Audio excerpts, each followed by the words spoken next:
Hello everyone, आप सभी का फिर से स्वागत है। ये एनसीईआरटी पॉलिटी का डिस्कशन है और आज का टॉपिक है नीति आयोग। यह अध्याय 35 है। बहुत ही महत्वपूर्ण टॉपिक है, तो चलिए स्टार्ट करते हैं।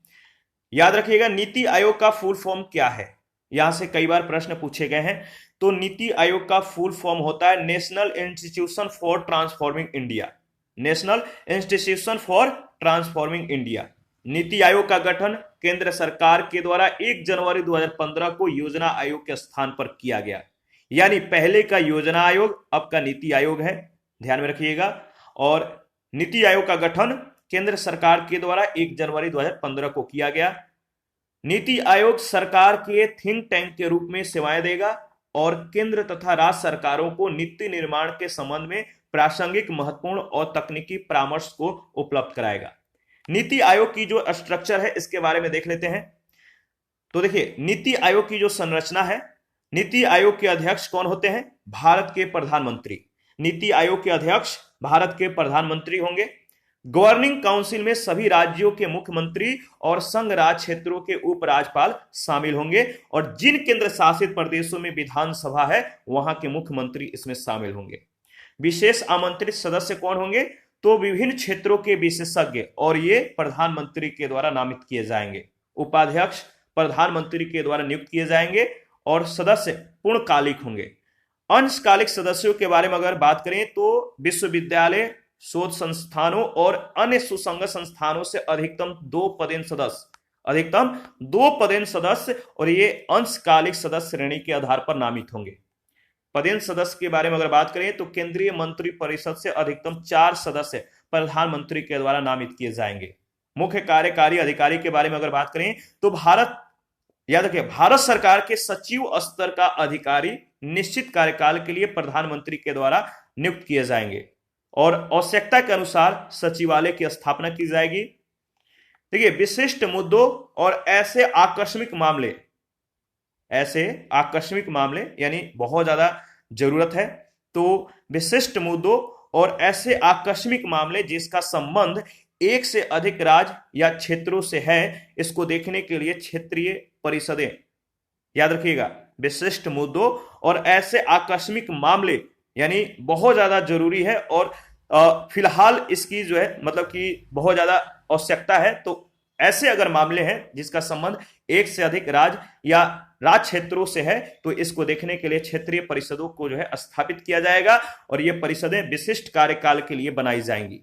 ठीक है, आगे बढ़ते हैं। तो देखिए, नीति आयोग का जो निर्माण हुआ था, कब हुआ था? इसका निर्माण 1 जनवरी 2015 को किया गया था। नीति आयोग का जो पहले का नाम है, अब का जो नीति आयोग है, पहले इसका नाम था योजना आयोग। तो पूर्ववर्ती नाम क्या है? योजना आयोग।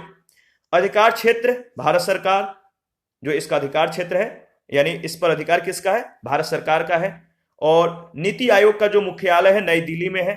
इसके अध्यक्ष कौन होते हैं? प्रधानमंत्री। और उपाध्यक्ष कौन है? डॉक्टर राजीव कुमार। वेबसाइट क्या है? niti.gov.in, याद रखिएगा। भारत के प्रधानमंत्री के निर्देश पर क्षेत्रीय परिषदों की बैठक होगी और इनसे संबंधित क्षेत्रों के राज्यों के मुख्यमंत्री और केंद्र शासित प्रदेशों के जो उपराज्यपाल हैं ये शामिल होंगे और इनकी अध्यक्षता, याद रखिएगा, इनकी अध्यक्षता कौन करेगा? नीति आयोग के उपाध्यक्ष। नीति आयोग के जो उद्देश्य या जो फंक्शन है इसके बारे में देख लेते हैं। क्या क्या इसका उद्देश्य है, क्या इसका फंक्शन है, कार्य क्या है। तो देखिए, विकास प्रक्रिया में निर्देश और रणनीतिक परामर्श देना इसका कार्य है। सहयोगात्मक संघवाद का विकास करना इसका उद्देश्य है। स्थानीय स्तर पर, याद रखिए, स्थानीय स्तर पर व्यवहारिक योजना बनाने में सहयोग एवं योजनाओं के उत्तरोत्तर विकास में मदद करना। राष्ट्रीय और अंतर्राष्ट्रीय विशेषज्ञों, प्रैक्टिशनरों और आदि के माध्यम से ज्ञान एवं नवाचार को विकसित करना। तो ज्ञान और नवाचार को विकसित करने के लिए जो शामिल होंगे यानी जिनकी सहयोग ली जाएगी, राष्ट्रीय या अंतर्राष्ट्रीय स्तर के जो विशेषज्ञ हैं, जो प्रैक्टिशनर हैं, इनकी जो है सहायता से ज्ञान और नवाचार को विकसित किया जाएगा। कार्यक्रमों और नीतियों के क्रियान्वयन के लिए, कार्यक्रमों और नीतियों को जो है सुचारू रूप से आगे बढ़ाने के लिए प्रौद्योगिकी और क्षमता निर्माण का विकास किया जाएगा। केंद्र और राज्यों की ओर से चलने वाले एक पक्षीय नीतिगत क्रम को एक महत्वपूर्ण विकासवादी परिवर्तन के रूप में राज्यों की वास्तविक और सतत भागीदारी में बदल दिया जाना इसका उद्देश्य होगा। दीर्घकालीन योजना कार्यक्रम, याद रखिए, दीर्घकालिक योजना कार्यक्रम निर्माण और उसमें समय अनुसार आवश्यकता के अनुसार अगर बात करें तो समय अनुसार आवश्यक परिवर्तन आदि करना इसका कार्य होगा। तो समय के अनुसार अगर परिवर्तन नहीं किया जाता है तो क्या होगा कि जो देश का विकास है इसमें कहीं ना कहीं मतलब कि रुकावट पैदा होगी। तो दीर्घकालिक जो योजना कार्यक्रम है इसके निर्माण और समय के अनुसार उसमें परिवर्तन करना इसका उद्देश्य हो जाएगा।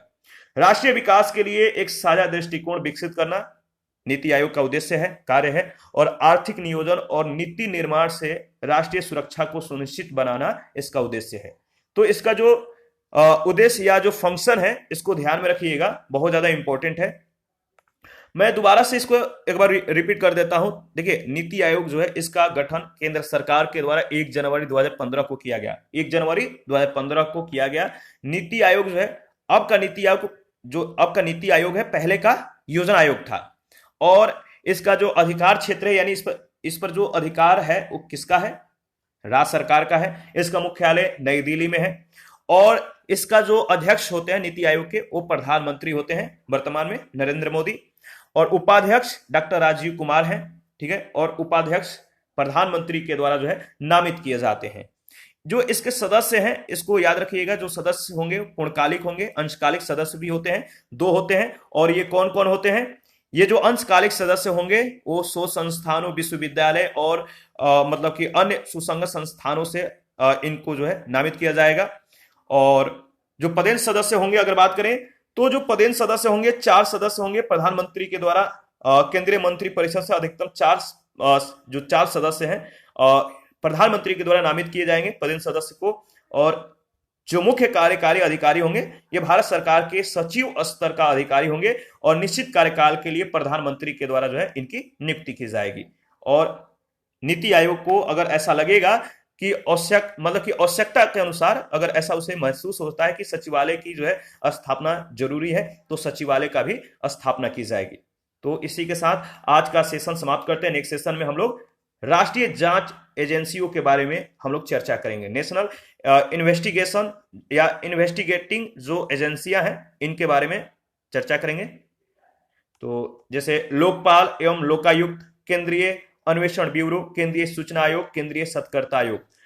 देखिए, अगर आपके पास पीडीएफ नहीं है तो पीडीएफ ले लीजिए और डिस्कस से पहले जो चैप्टर है आप उसको एक बार एनालिसिस करके जो है डिस्कस को स्टडी कीजिए या सुनिए और आप जो है अपने स्तर पर जो है नोट्स बनाइए। आपके लिए बहुत ज़्यादा इंपॉर्टेंट है और ये जितने भी टॉपिक हैं बहुत ज़्यादा इंपॉर्टेंट है और उतना इसमें फोकस किया गया जितना कि आपको मेंस या जो पीटी है या जो मतलब कि कोई भी एग्जाम है उसके व्यू से ये बहुत ज़्यादा काफ़ी है।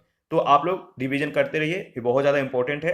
रिवीजन करना आपके लिए बहुत ज़रूरी है। तो मिलते हैं नेक्स्ट सेशन में। लोकपाल और लोकायुक्त को, जो लोकायुक्त है जो लोकपाल है, इसको नेक्स्ट सेशन में हम लोग डील करेंगे। तो आप अपना प्रतिक्रिया देते रहिए, आपके प्रतिक्रियाओं का हमें बेसब्री से इंतजार रहता है। Thank you.